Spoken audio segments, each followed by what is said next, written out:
Good morning everyone. आज हम बात करते हैं सब्जेक्ट हमारे क्रिमिनोलॉजी पेनोलॉजी में थ्योरीज ऑफ पनिशमेंट, दंड के सिद्धांत। ये एक इतना इंपॉर्टेंट टॉपिक है कि इसमें आपके लॉ के एग्जाम्स में एक क्वेश्चन ये अपने को पूरा कंप्लीट तैयार करना है, प्रिपेयर करना है। दंड के सिद्धांत जिसकी पूरी सिनॉप्सिस हमारी यहाँ बनी हुई है। इंट्रोडक्शन, सबसे पहले हम बात करते हैं परिचय। दंड से आप सभी भली भांति परिचित है। वर्तमान परिप्रेक्ष्य में देखें हम तो प्राचीन समय से लेकर दंड की अनिवार्यता को सभी समाज ने स्वीकार किया है, लेकिन बस इसमें मतभेद हो सकता है। कुछ जो दंड शास्त्री थे वो कठोर दंड दिए जाने के पक्ष में थे और कुछ दंड शास्त्री जो थे वो नरम दंड दिए जाने के पक्ष में थे, लेकिन सभी का एक मत ये था कि यदि अपराध को रोकना है तो दंड की अनिवार्यता तो होनी ही चाहिए। इसलिए सभी समाजों में बराबर बराबर से दंड देने की व्यवस्था रखी गई है।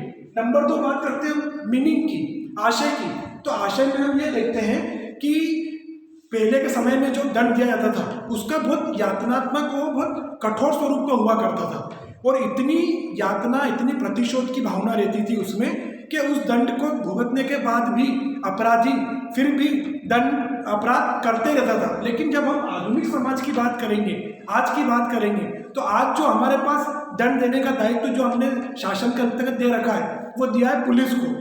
तो समाज के 90% लोग तो जियो और जीने दो के सिद्धांत में विश्वास करते हैं, लेकिन 10% का जो तबका रहता है ना वो असामाजिक गतिविधियों में संलग्न रहता है। तो उन 10% के लोगों के लिए ये जो पुलिस की एक संस्था बनाई गई है, पुलिस द्वारा जो कानून बनाए गए हैं उन कानूनों का पालन करना हम सबके लिए अनिवार्य है। और प्रत्येक समाज की शांति एवं सुरक्षा के लिए दंड की अनिवार्यता को सभी समाजों ने आवश्यक माना है।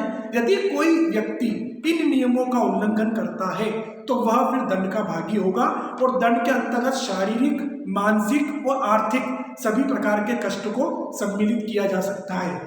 डेफिनेशन की बात करते हैं हम नंबर 3 पॉइंट में। तो पहला आती है वेस्टरमार्क के अनुसार।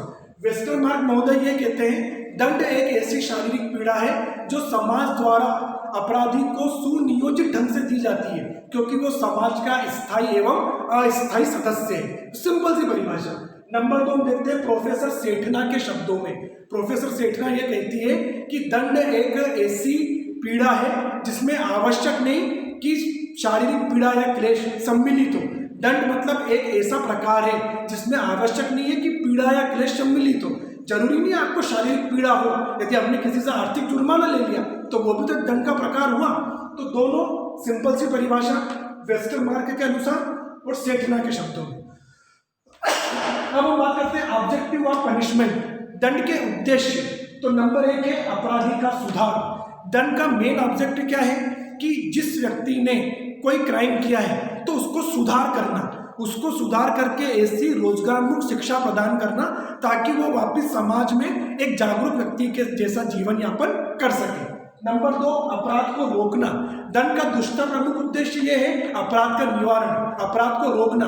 मतलब दंड की इतनी भयतार है कि जो तीसरा व्यक्ति है वो भी उस व्यक्ति को देखकर यह मन में निश्चय कर ले कि मुझे ये काम नहीं करना है। इससे अपराध अपने आप कम होते जाएंगे। और नंबर 3 पश्चाताप का अवसर प्रदान करना।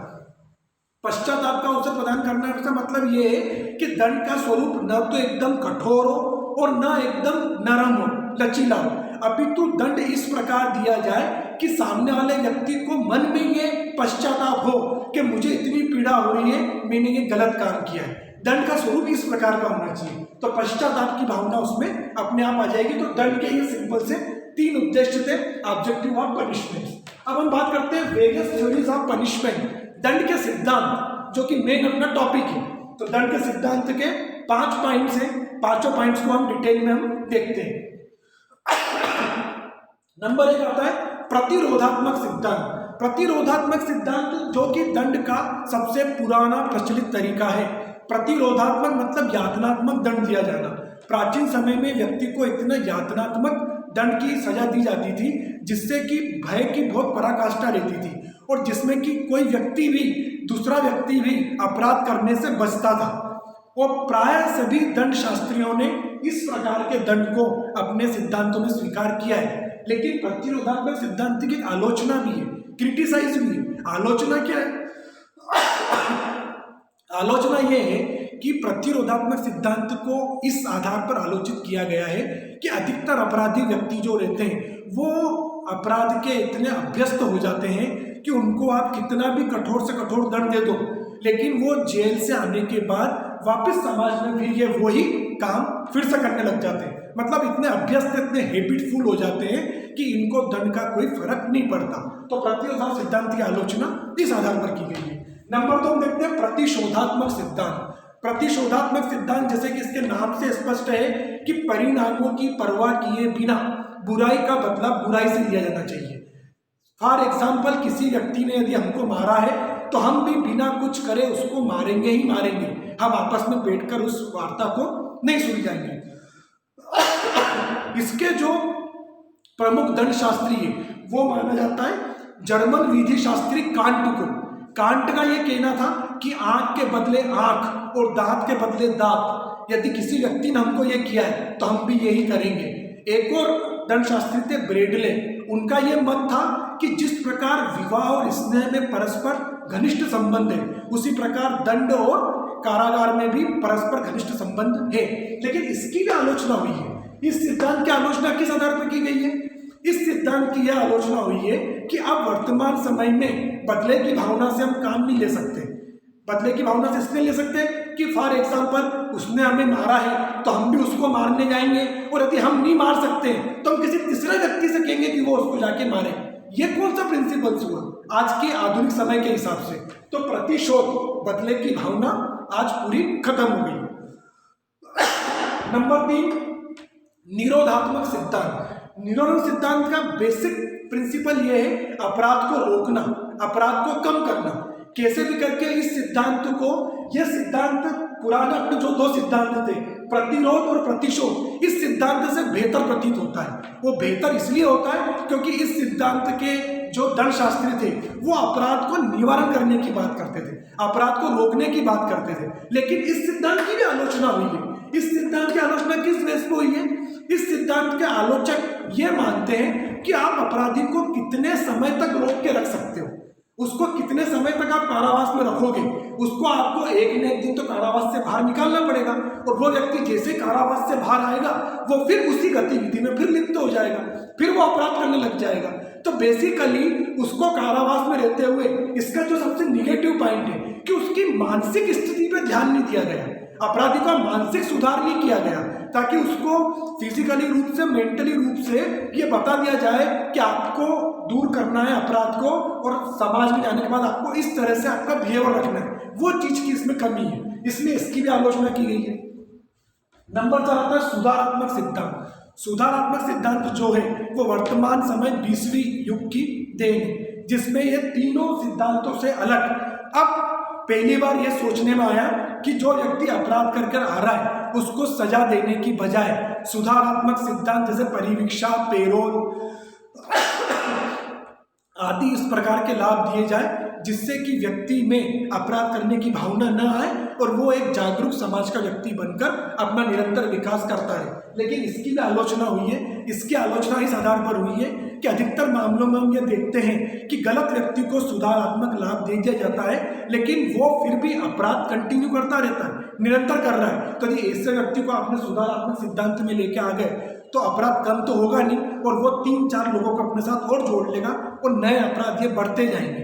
इससे एक सुधारात्मक सिद्धांत की भी एक अपनी आलोचना है। तो ये 4 तो बेसिक सिद्धांत हैं जो अपराध शास्त्र, दंड शास्त्र में दे रखे हैं। लेकिन एक जो ये सिद्धांत है नंबर 5, प्रायश्चित का सिद्धांत, ये धार्मिक सिद्धांत के रूप में माना जाता है। जो धार्मिक अनुयायी रहते हैं, धार्मिक लोग रहते हैं, उनके अनुसार ये बनाया गया सिद्धांत है। इस सिद्धांत को दंड शास्त्र में मान्यता नहीं दी गई है, लेकिन एक ये सिद्धांत अपने आप में महत्वपूर्ण है।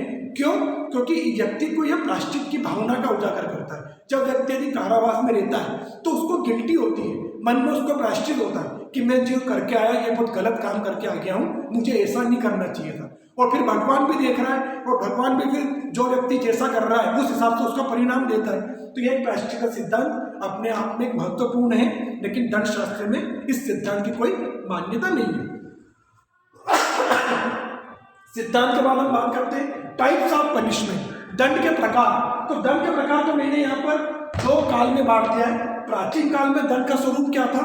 आधुनिक काल में दंड का स्वरूप क्या था, ये दोनों हमें यहाँ देखने को मिलेंगे। प्राचीन काल में नंबर 1 दंड के प्रकार में कोड़े मारना। कोड़े मारना मतलब पीटना, बेल्ट से, लोहे की सब बेल्ट से इसको पीटना, कोड़े मारना, जिससे कि व्यक्ति को दम जो पीठ है उस पर इतने कोड़े मारे जाते थे कि पूरी पीठ छलनी कर दी जाती थी। लेकिन 1955 में भारतीय दंड विधि में इस दंड को अब पूर्ण रूप से समाप्त कर दिया गया। ये इतना यातनात्मक दंड होता था जिससे कि हमारी रूह कांप जाती थी। सभी दंड शास्त्रियों ने, सभी देशों ने अब इस प्रकार के दंड को खत्म कर दिया। नंबर 2 आता है अंग विच्छेद। अंग विच्छेद भी प्राचीन समय में एक माना हुआ दंड था, प्रचलित था। चोरी जैसे सामान्य अपराध के लिए प्राचीन समय में हाथ काट दिए जाते थे। ये होता है अंग विच्छेद। अंग विच्छेद को अब पूर्णतः सभी देशों ने समाप्त कर दिया है। इसकी भयावता को देखते हुए अब इस प्रकार का कोई दंड नहीं दिया जाता है।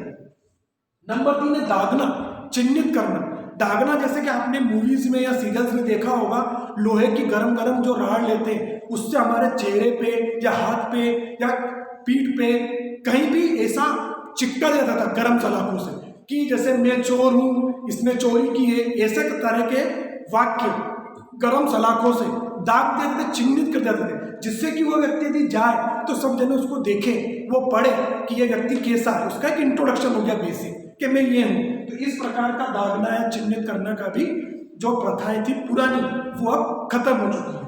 नंबर 4 दंड कटघरा।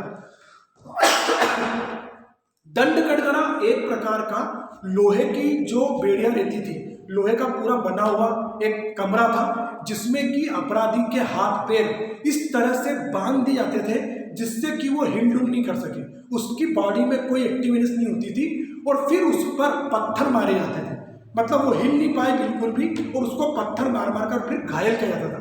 ये एक प्रकार का दंड कटघरा था जो कि अब वर्तमान समय में पूर्ण रूप से समाप्त कर दिया गया। तो ये हमने बात करी प्राचीन काल की कि प्राचीन काल में दंड का स्वरूप क्या था। अब हम बात करते हैं आधुनिक काल की। तो आधुनिक काल में नंबर 1 है अर्थदंड। अर्थदंड जो कि एक प्रचलित दंड है, मतलब जिस व्यक्ति ने कोई अपराध किया है तो यदि समाज के लोगों को या जजेस को ये लगता है कि इसको सजा नहीं देनी चाहिए, लेकिन अर्थदंड की राशि इससे वसूल करना चाहिए जिससे कि पीड़ित व्यक्ति को उस राशि का भुगतान कर दिया जाए, तो वो अर्थदंड विवेकानुसार, न्यायालय की विवेकाधीन शक्ति है, उस अनुसार वो जो भी अर्थदंड उसको सामने वाले को दिलाना चाहे वो दिला सकता है। तो ये अर्थदंड सबसे महत्वपूर्ण प्रकार। नंबर 2 संपत्ति की जब्ती। भारतीय दंड संहिता की धारा 53 में संपत्ति की जब्ती का एक प्रमुख प्रकार बताया गया है, फॉर फीचर ऑफ प्रॉपर्टी, संपत्ति को जब्त कर लिया जाए। क्योंकि कोई व्यक्ति, आज हम भी देखते हैं और आज ऐसा देखने में आ रहा है कि कोई व्यक्ति यदि क्राइम करके भाग गया है, पकड़ में नहीं आ रहा है, काफी समय से हम प्रयासरत हैं, समन्स गिरफ्तारी वारंट दोनों निकल चुके हैं, लेकिन पुलिस फिर भी नाकाम हो रही है उसको पकड़ने में, तो फिर शासन द्वारा एक आर्डर पास कर दिया जाता है कि अब इतनी तारीख तक यदि उपस्थित नहीं होता है तो इसकी संपत्ति जब्त कर ली जाएगी। ये वही संपत्ति की जब्ती है। संपत्ति की जब्ती में फिर वो 99% आ ही जाता है। नंबर 3 कारावास। कारावास जो हमको आगे एक पूरा टॉपिक में पढ़ना है, प्रिजन सिस्टम, जेल। आजकल व्यक्तियों को सुधारात्मक संस्था के रूप में ओपन जेल में रख दिया जाता है और वहां पर इनको सजा के साथ साथ इनसे काम भी करवाया जाता है, इसके उनको पारिश्रमिक भी दिया जाता है, ताकि काम इसलिए जरूरी है कि आफ्टर जेल, सजा से आने के बाद ये समाज में एक जागरूक व्यक्ति के रूप में अपना खुद का जीवन यापन कर सके और अपराध से दूर रहे। कारावास। नंबर 4 आजीवन कारावास।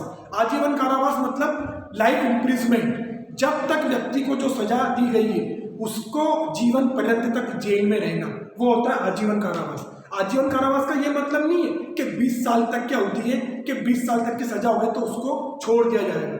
आजीवन कारावास का मतलब है जीवन पर्यंत तक जेल में रहना, मतलब आप जब तक जीवित हो जब तक आप जेल में रहेंगे। तो ये आपके सिंपल आधुनिक काल के प्रकार हो गए।